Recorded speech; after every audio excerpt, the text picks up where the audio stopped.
Hey there, Mr. Macaulay here. I'm going to demonstrate what a book talk could look like. And I'm going to use a book talk based on the book The Front Desk by Kelly Yang, which we just did. Here I go. Also, if I was presenting, I'd try to make sure and not do a lot of reading. I mean, by this point, hopefully, when you're presenting, you know your presentation pretty well. You're trying to make eye contact with the audience as much as possible. But you can also take a look and check out what the slides are saying. Here we go. My book talk, Front Desk, written by Kelly Yang, presented by Mr. Macaulay. This is all about the author, Kelly Yang. She immigrated to the U.S. when she was 6 years old. Her parents worked in 3 different motels growing up, so she knows something about motels. She became a lawyer, but she gave it up to be a teacher and a writer. She wrote 3 books in this series, a picture book and books for older kids. She has 3 kids and a dog named Cody. Here's the summary of the events. Mia's family has just moved to the U.S. from China, and they think they are lucky enough to get a job running a motel in California until they realize that the owner, Mr. Yao, is a liar, a cheapskate, and worse, a racist. Mia finds one good friend at school that she can count on, but Mr. Yao's son Jason has a crush on her. Hubba hubba. Mia is only 10 years old, but she's able to work the front desk. Mia's parents get a reputation as a safe spot for immigrants who need support. Panic ensues when Mr. Yao decides to sell the motel. What will happen? Read the book to find out. Here are some of the characters that are in the book. Mia's 10 years old. She loves writing. She works at the front desk motel and she fights injustice. Mr. Yao, he's a Chinese immigrant businessman and the owner of the hotel. Not to be trusted, he takes advantage, and unfortunately, sometimes he makes racist comments. Hank's a weakly. He lives at the motel all the time. He's discriminated against because he's black. He gets a job in a mall security guard with Mia's help. Lupe is Maya's best friend. She's from Mexico, and her dad, her family's from Mexico, and they also work for Mr. Yao.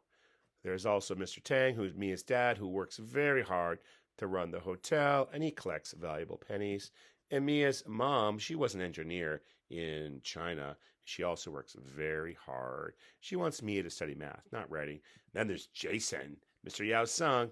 At one point, he likes Mia, but she doesn't like him. And later, he is mean to her. Here are some of the major themes that you may see that I saw in this book. Number 1 was poverty. Mia's family struggles to get out of poverty while forces take advantage of her circumstances. They want to do well, and they're working hard, but Mr. Yao is kind of in the way. Immigration. This book highlights the difficulties that immigrants face.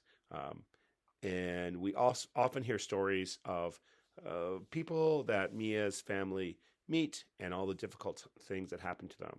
Finally, racism. The immigrants and Hank face discrimination from the police force and other citizens.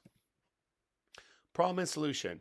One of the major problems is that Mia's family worked so hard for Mr. Yao, he decides to sell the motel. Mia's family will be left with nothing to show for all their hard work. Possible solutions. Mia's family reaches out to her family in China to invest in the motel, and Mia writes to a group that is having an essay contest to see who will get a free motel. Which solution will work? Or will something else happen? Read the book to find out. I don't want to give away too much.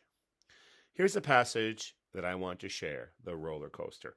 Okay, now, boys and girls and parents, imagine I'm opening the book, and I'm at chapter 18, page 81, and I'm reading a small passage, a very small paragraph, or a couple of pages that I've chosen that are super important to the story. Or they just, they just show some action, or they're the important part or something like that. In this particular passage, if I had the book in front of me, you'd be hearing about a roller coaster. And one roller coaster is for the poor, and one roller coaster is for the rich. And Mia's family is trying to get from one to the other. Connections. There are different kinds of connections. For example, one kind of connection that I realized was a text-to-text connection. This reminds me of another book. Books are texts. So this book linking to another book. And that book's called New Kid. And that is a graphic novel that I've read before. And it also highlights some racism that's in America. And now I'm going to make a text to world connection. You could also do a text to self connection, like something about you. Text to world. This reminds me of some of the stories of Black Americans and Canadians who have been treated unfairly by some members of the public or the police. My response to the book, my emotions when reading the book. I felt many emotions when I was reading the book, such as joy when Mia was writing, when her writing helped others, outrage when Hank was discriminated against, when the immigrants told their story, or when Mr. Yao changed the deal, and also worry when the loan shark showed up. Joy, outrage, worry. Interesting facts.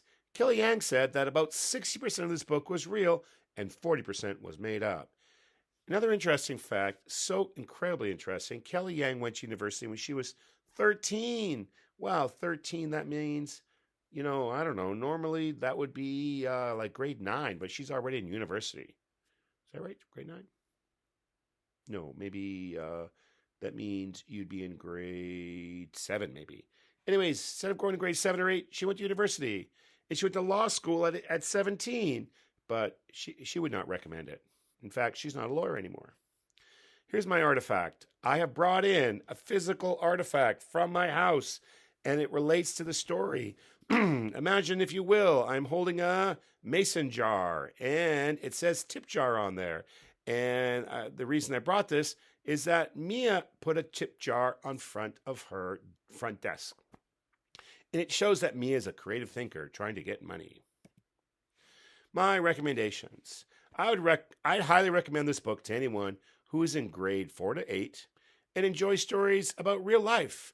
Also, if you feel strongly about social justice, then you'll love this book. I rate it 4.5 hats out of 5. And you've noticed I've chosen a baseball hat because the baseball hat has an important symbol in the story. My choice, wild card, motels. Let's talk about motels. There are 91,000 motels in America, and they create $190 billion. That's $2 million per year on average individually. They're smaller and cheaper than hotels, and they cater to people who are on driving trips or people who just need cheap accommodation. Thank you for watching. Okay, this ends the formal book talk that example that I'm giving. But here are some things I want to highlight. So how many slides do you have to do? Well, there are 12 potential slides or topics that I presented today. And some of these you can see they have an asterisk on them, and I'll explain that in a second. There's 12 potential ones you can do. You can do all 12 if you want. In fact, you can do more. If you, first of all, there are 8 that you have to do. These are the ones that have the asterisk beside them. And the asterisk is also on the template I gave you. So everyone has to do these 8. But if you're in grade 4, then you got to do at least 9 of the slides or 9 of the topics. So that would be the 8 must-dos, and you could pick one more you want to do. And if you're in grade 5, you got to do at least 12. So you're doing everything except 1. But again, if you want to go do more, do more. Go further. And if you want to do something else, use my choice or the wild card at the end. I think that's it, boys and girls. That is a walkthrough of the book talk, and it gives you an example of what a book talk could look like. I can't wait to see yours, and I will talk to you later.